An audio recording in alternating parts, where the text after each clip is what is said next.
তো একবার অবশ্যই এই শীতকালে টাটকা তাজা বাঁধাকপি দিয়ে এই বাঁধাকপির ক্ষীর বানিয়ে দেখুন। বাড়ির সকলে তো খুশি হবে। শীতকালে বাড়িতে কোনো ছোটোখাটো পার্টি থাকলে ডেজার্ট হিসাবে এই বাঁধাকপির ক্ষীর রেসিপিটি বানিয়ে ফেলতে পারেন। এটি খেতে ভীষণই সুস্বাদু হয়। তো চলুন দেরি না করে চটপট বানিয়ে ফেলুন। হ্যালো ফ্রেন্ডস, মাদার কুক চ্যানেলে সবাইকে স্বাগত। আজকে আমি আপনাদের সাথে শেয়ার করব বাঁধাকপির ক্ষীর। বাঁধাকপির ক্ষীর বানাবার জন্য এখানে একটা সসপ্যানে আমি 1 প্যাকেট দুধ নিয়ে নিলাম। দুধটাকে আমি ভালো করে ফুটিয়ে একটু ঘন করে নেব। বাঁধাকপির ক্ষীর বানাবার জন্য এখানে আমি একটা এরকম মিডিয়াম সাইজের একটা বাঁধাকপি নিয়ে নিয়েছি। তো বাঁধাকপিটাকে আমি এরকম মাঝ বরাবর কেটে নেব। আমি বাঁধাকপিটাকে হাফ করে কেটে নিলাম। এই বাঁধাকপির থেকে ভেতরের যে এই সাদা অংশটা, এই সাদা অংশটা আমি বের করে নেব। 2 পিস থেকে সাদা অংশটা বের করে নেব।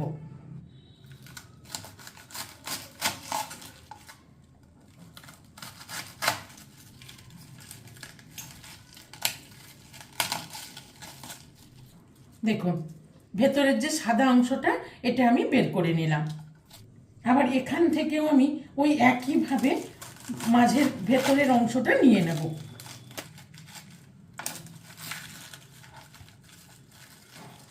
বাঁধাকপিটার থেকে আমি এরকম ভেতরে সাদা অংশটা নিয়ে নিলাম। এবার এই সাদা অংশগুলোকে আমি একদম ঝিরিঝিরি করে কেটে নেব।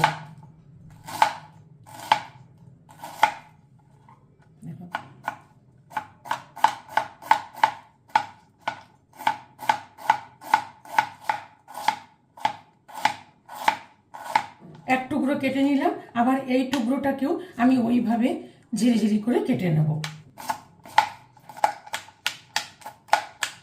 সাদা অংশটা একদম ঝিরিঝিরি করে কেটে নিলাম। আমি এখানে মেজারিং কাপের 1 কাপ এরকম বাঁধাকপির সাদা অংশটা খুব ঝিরিঝিরি করে কেটে একটা বাটির মধ্যে নিয়ে নিলাম। এবার দুধটাকে ফুটিয়ে অনেকটাই ঘন করে নিয়েছি। এবার এখান থেকে একটা বাটির মধ্যে আমি 3-4 টেবিল চামচ দুধ তুলে নেব। দুধটা ফুটিয়ে অনেকটাই ঘন করে নিয়েছি। এবার দুধটাকে নামিয়ে নেব। এবার গ্যাসে একটা কড়াই চাপিয়ে এখানে 1/2 চামচ মতো ঘি দিয়ে দিলাম। ঘিটা ভালো করে গরম করে নিয়েছি। এবার এখানে নিয়ে নিয়েছি কিছু ড্রাই ফ্রুটস। এখানে নিয়েছি আমন্ড। আমন্ডটাকে আমি ছোট ছোট টুকরো করে কেটে নিয়েছি। কিছুটা কাজু কুচনো নিয়েছি, কিছুটা কিশমিশ আর কিছুটা পেস্তা কুচনো। এগুলোকে আমি সব একসাথে ভেজে নেব।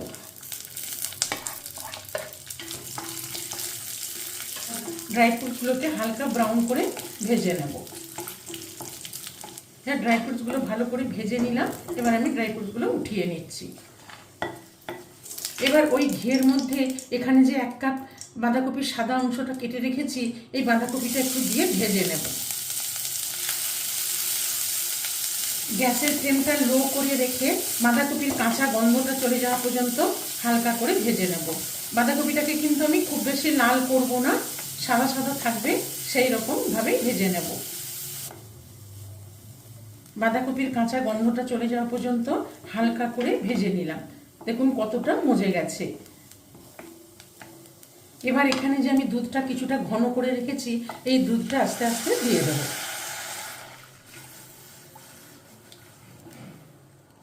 দুধটা দিয়ে ভালো করে ফুটিয়ে নিলাম। এবার গ্যাসের ফ্লেমটা লো করে দেব, দিয়ে ভালো করে ফুটিয়ে নেব যতক্ষণ না পর্যন্ত বাঁধাকপিটা ভালোভাবে সেদ্ধ হচ্ছে।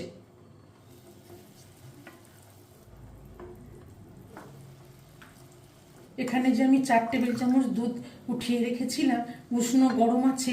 এবার এখানে নিয়ে নিয়েছি 1/2 কাপ গুঁড়ো দুধ। এই 1/2 কাপ গুঁড়ো দুধটা এই দুধের মধ্যে দিয়ে আমি ভালো করে গুলে নেব।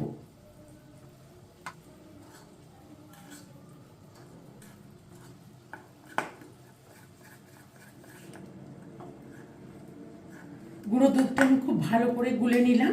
বাঁধাকপিটা ফুটতে দিয়েছিলাম, বাঁধাকপিটা ফুটিয়ে সেদ্ধ করে নিলাম। দুধটা কতটা ফুটে ঘন হয়ে গেছে, আর বাঁধাকপিগুলোও খুব সুন্দর সেদ্ধ হয়ে গেছে। দেখুন একদম খুব সুন্দর সেদ্ধ হয়ে গেছে। এবার আমি এখানে নিয়ে নিয়েছি 1/3 কাপ মতো চিনি। এই চিনিটা এখানে দিয়ে দেব। তবে মিষ্টিটা আপনারা আপনাদের পছন্দ মতন দিয়ে দেবেন। চিনিটা দিয়ে ভালো করে একটু ফুটিয়ে নেব। আর এখানে নিয়ে নিয়েছি দুটো এলাচ ফাটিয়ে নিয়েছি, এই এলাচ দুটো দিয়ে দিলাম। চিনিটা গলে যাওয়া পর্যন্ত ভালো করে ফুটিয়ে নেব। চিনিটা দিয়ে ভালো করে ফুটিয়ে নিলাম, চিনিটা গলে গেছে। এবার এখানে যে আমি গুঁড়ো দুধটা গুলে রেখেছিলাম, এই গুঁড়ো দুধটা আস্তে করে দিয়ে দেবো। গুঁড়ো দুধটা দিয়ে ভালো করে নেড়ে মিশিয়ে নেব। যেহেতু বাঁধাকপির ক্ষীর একটু ক্ষীর ক্ষীর হবে, সেই জন্য আমি এখানে গুঁড়ো দুধ দিয়ে দিয়েছি 1/2 কাপ মতন। তো আপনারা চাইলে শুধু লিকুইড দুধ দিয়েও করতে পারেন, তবে তাহলে সেক্ষেত্রে দুধটা একটু বেশি নিতে হবে। এবার এখানে আমি যে ড্রাই ফ্রুটসটা ভেজে রেখেছি, এই ভাজা ড্রাই ফ্রুটস কিছুটা দিয়ে দেবো। কিছুটা দিয়ে দিলাম আর কিছুটা রেখে দিলাম গার্নিশিং এর জন্য। ড্রাই ফ্রুটসগুলো দিয়েও ভালো করে ফুটিয়ে নেব। দেখুন বন্ধুরা, দেখেই বুঝতে পাচ্ছেন কতটা ক্ষীর ক্ষীর হয়েছে। এবার সব কিছু দিয়ে ভালো করে আরেকটু ফুটিয়ে নেব। শীতকালে আমরা পিঠে পায়েস খেতে তো ভীষণই ভালোবাসি, আর এই বাঁধাকপির ক্ষীর একবার অবশ্যই করে বানিয়ে দেখুন, কতটা টেস্টি হয়। সব কিছু দিয়ে ভালো করে ফুটিয়ে নিলাম, বাঁধাকপিও সেদ্ধ হয়ে গেছে, একদম ক্ষীর ক্ষীর বাঁধাকপির ক্ষীর তৈরি হয়ে গেল। এটি গরম গরমও পরিবেশন করতে পারেন এবং ঠান্ডা করেও পরিবেশন করতে পারেন, দুইভাবেই খেতে ভীষণই টেস্টি হয়। এবার এখানে আমি 1/2 চামচ গোলাপ জল দিয়ে দিলাম। গোলাপ জলটা দিয়ে একটু ভালো করে নেড়ে মিশিয়ে নেব, আর গ্যাসের ফ্লেমটা আমি অফ করে দিলাম। দেখুন একদম পারফেক্ট, একদম ক্ষীর ক্ষীর বাঁধাকপির ক্ষীর তৈরি হয়ে গেল। খুব সুন্দর করে নেড়ে মিশিয়ে নিলাম। এবার একটু ঢেকে দেব, যাতে গন্ধটা খুব ভালোভাবে মিশে যায়। 2-3 মিনিট একটু ঢেকে রেখেছিলাম। ঢেকে রাখার পর কতটা জমে গেছে, একদম ভারী ভারী হয়ে গেছে। তো চলুন এবার পরিবেশন করে নেব। এই বেঙ্গলি কুকিং বাঁধাকপির ক্ষীর রেসিপিটি ভালো লাগলে মাদার কুক চ্যানেলটিকে লাইক, শেয়ার এবং সাবস্ক্রাইব করার অনুরোধ রইল। একদম নতুন ইউনিক রেসিপি বাঁধাকপির ক্ষীর।